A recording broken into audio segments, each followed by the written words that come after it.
മുണ്ടക്കയത്ത് വൈദ്യുതി പോസ്റ്റ് ഒടിഞ്ഞു വീണ് ഫയർഫോഴ്സ് ഉദ്യോഗസ്ഥൻ മരിച്ചു. കാഞ്ഞിരപ്പള്ളി ഫയർഫോഴ്സ് ഓഫീസിലെ ഹോംഗാർഡായ സുരേഷാണ് മരിച്ചത്. വൈദ്യുതി ലൈനിലേക്ക് ചാഞ്ഞു കിടന്ന മരം മുറിച്ചു മാറ്റുന്ന ഇടയിലാണ് ഈ അപകടം ഉണ്ടായത്. ഷിനോജ് വിവരങ്ങളുമായി.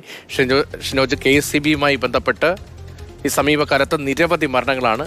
അതിൽ പലരും KCB ജീവനക്കാരാണ്. ഇപ്പോഴിതാ മുണ്ടക്കയത്ത് വൈദ്യുതി പോസ്റ്റ് ഒടിഞ്ഞു വീണ് ഫയർഫോഴ്സ് ഉദ്യോഗസ്ഥന് ജീവൻ നഷ്ടമായിരിക്കുന്നു. എങ്ങനെയാണ് ഈ അപകടം ഉണ്ടായത്?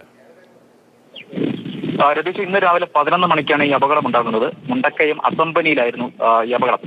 ഈ വൈദ്യുതി ലൈനിലേക്ക് ചാഞ്ഞു കിടന്ന മരം മുറിച്ചു മാറ്റുന്നതിനിടയിലാണ് ഇത്തരത്തിൽ ഈ അപകടം സംഭവിച്ചത്. ഇന്നലെയൊക്കെ തന്നെ പ്രദേശത്ത് ശക്തമായ രീതിയിലുള്ള മഴയും കാറ്റും ഒക്കെ തന്നെ ഉണ്ടായിരുന്നു.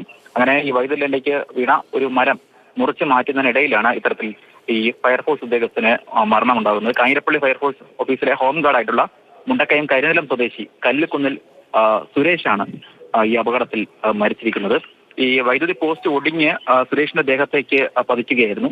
ഈ ഓടി മാറാനുള്ള ശ്രമമുണ്ടായി. പക്ഷേ ഗുരുതരമായി പരിക്കേറ്റ ഇദ്ദേഹത്തെ മുണ്ടക്കയത്തെ സ്വകാര്യ ആശുപത്രിയിൽ എത്തിച്ചെങ്കിലും ഉച്ചയോടുകൂടി മരണം സംഭവിക്കുകയായിരുന്നു. രതീഷ്, തൃശൂർ ചിമ്മിനിയിൽ നിന്ന് നേരത്തെ ഒരു വാർത്ത കണ്ടത്, അവിടെ വൈദ്യുതി കമ്പിയിലേക്ക് വീണ മരം മുറിച്ചു മാറ്റുന്നതിനെ കുറിച്ച് KCBയും വനംവകുപ്പും തമ്മിൽ അധികാര തർക്കമായിരുന്നു. ഒടുവിൽ വനംവകുപ്പ് വിളിച്ചു വരുത്തി മരം വെട്ടാൻ വേണ്ടി ഏൽപ്പിച്ച ആൾ അദ്ദേഹം ഈ KCB ലൈനൊന്നും മാറ്റി കൊടുക്കാത്തത് കൊണ്ട് മരം പുറത്തു വീണ് മരിച്ചൊരു സംഭവമാണ്. അതിന് പിന്നാലെയാണ് ഇപ്പോൾ കാഞ്ഞിരപ്പള്ളിയിൽ ഹോംഗാർഡിന് ജീവൻ നഷ്ടമായ വിവരം കൂടി വരുന്നത്. ഷിനോജ്, ഇവിടെ KCB ഉദ്യോഗസ്ഥരുടെ സാന്നിധ്യം ഉണ്ടായിരുന്നോ? ഈ പോസ്റ്റ് അപകടകരമായി നിൽക്കുകയാണ് എന്നത് ഫയർഫോഴ്സ് ഉദ്യോഗസ്ഥർക്ക് മനസ്സിലാകാതെ പോയതാണോ അപകടത്തിന് കാരണം?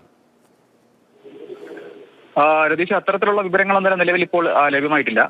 ഇപ്പോൾ ഈ കിട്ടുന്ന വിവരം അനുസരിച്ചാണെങ്കിൽ ഈ വൈദ്യുതി ലൈനിലേക്ക് ചാഞ്ഞു കിടന്ന മരം മുറിച്ചു മാറ്റുന്നത്, അതായത് കഴിഞ്ഞ ദിവസങ്ങളിൽ തന്നെ ഈ മഴയും ശക്തമായ രീതിയിലുള്ള കാറ്റും ഉണ്ടായിരുന്നു.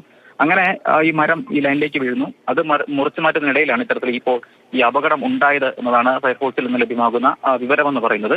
ഈ മരം ഇങ്ങനെ വീഴുന്നതിനിടയിൽ, അതായത് ഈ ചാഞ്ഞു വരുന്ന ഇടയിൽ തന്നെ ഇയാൾ ഓടി മാറാനുള്ള ശ്രമം നടത്തുന്നുണ്ട് ഈ ഫയർഫോഴ്സ് ഉദ്യോഗസ്ഥൻ.